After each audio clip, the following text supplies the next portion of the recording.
And Vicki, you've got another great guest in studio here, 35th District Representative Dan Griffey. Dan, good morning. Good One morning. of my favorite guests. Well, thank you so much. I appreciate it. So last week I was out at the House and seeing the House of Representatives, seeing you guys do some good work of the people. It was fun to see you there on the floor, and you were doing audible roll call votes. Is that what I heard? And saw? So the loudest vote wins. Yeah. So it's kind of funny that the presiding speaker can hear that. Yeah, I hear 50 people yelling yay. They get their ears checked every year to They make do. sure They calibrate them. 100%. Yeah. Was it loud? It's very loud. Very loud. Yeah, Wow. I usually put a decimeter on my desk. Uh-huh.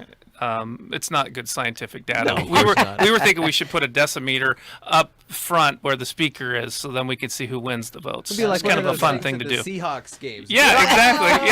Yes. With the red and green meter. Yeah, I love that that. would be fun. So That would be earlier, at the end of last week, Friday, I saw some notes online, social media, Facebook, that you had thought that your bill on the statute of limitations was going to get a vote in the Senate. And It then didn't. I got an It email was on this morning. It was on the last calendar before cutoff. Yeah. So I missed it by 4 votes, Oh, my and gosh. I was devastated.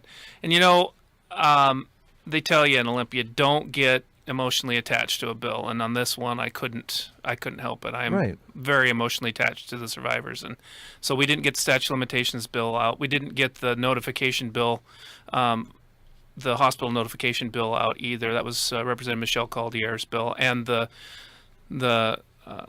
sexual assault nurse inventory bill didn't make it out, so we're trying to increase the training for that. But so it gives us another thing to fight for again. But the appetite for bills this year was large. There was almost 3,000 bills introduced, and it was pretty tough to get them out. I was happy that I got an amendment to the budget for $2.5 million to make sure that we tested the rape kit backlog, so we had a good DNA database to give our law enforcement a tool, so we can really work on making sure that we get those monsters off the street, because we know the crime is serial in nature for the most part, and if they're doing it to one kid, they're going to do it to another. So that is a good win. That's a big win.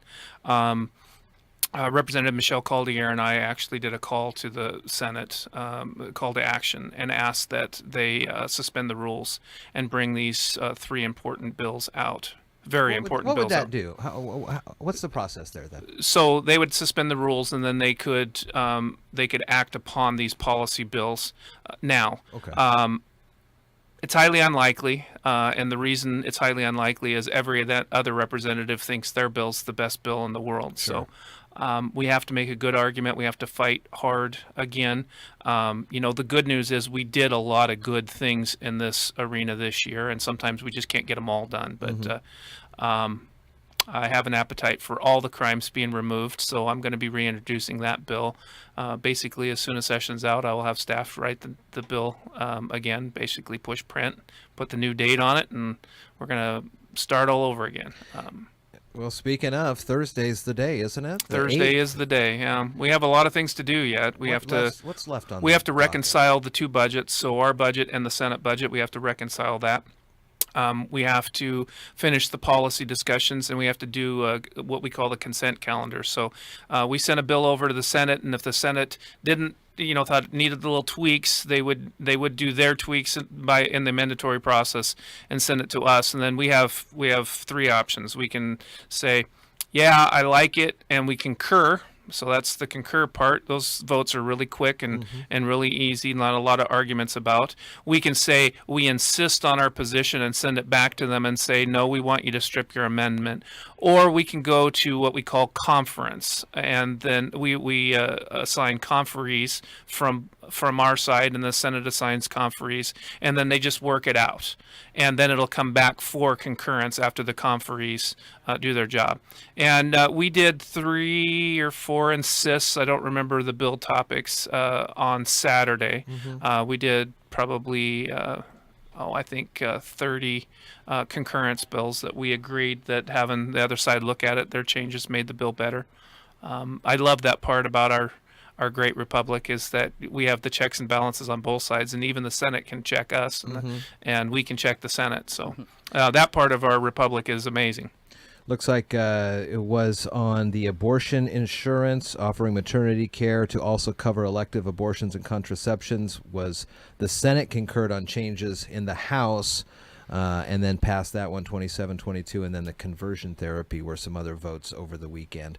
As we move closer to the end, is there anything in the 35th district that you're either looking to use as a sticking point for the two budgets, or to add in if there's the opportunity there? Or I'm still holding out high hopes that we can get school resource officers funded, and I think that there is some momentum in the Senate to at least get that done at maybe a little lesser of a level, but I still have some hopes that that can happen. I think Superintendent Rosenbaugh for her shout out.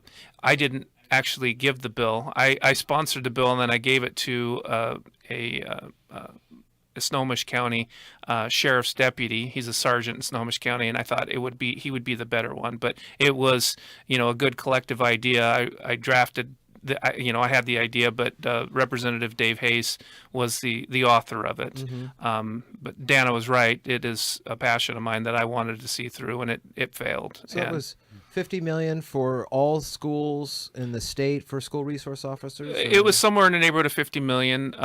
It was scaled down to $30 million, which we then entertained the idea that each county could then put in, maybe they wanted some part-time help or something, along those lines.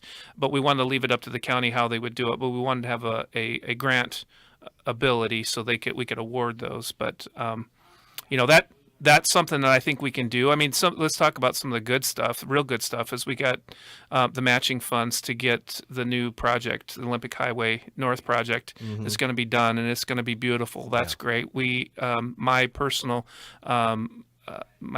budget request for the library. It's going to get a new roof, and it's going to get fixed up, which is going to be nice. We got a request awarded for the Boys and Girls Club in North Mason, so they're going to have matching funds for their federal grant that they got. We got the money for the Basin 3 project, stormwater stuff as well. So Shelton's going to be able to continue on this robust new rebuilding future. Yeah. And I was really proud of that. So there's a lot of good things going on. Even it sounds simple, but Senator Sheldon's idea of renaming the Belfair bypass to the Highway 3 freight corridor, it puts us in line for more federal funds as far as the concept. And it is really a freight corridor. I mean, if you're going to bypass the downtown, for me, if the congestion wasn't there anymore, I wouldn't bypass Belfair. That's where I'd go. Yeah. But trucks that don't want anything to do with stopping in Belfair and the rest of the freight corridor traffic would do it.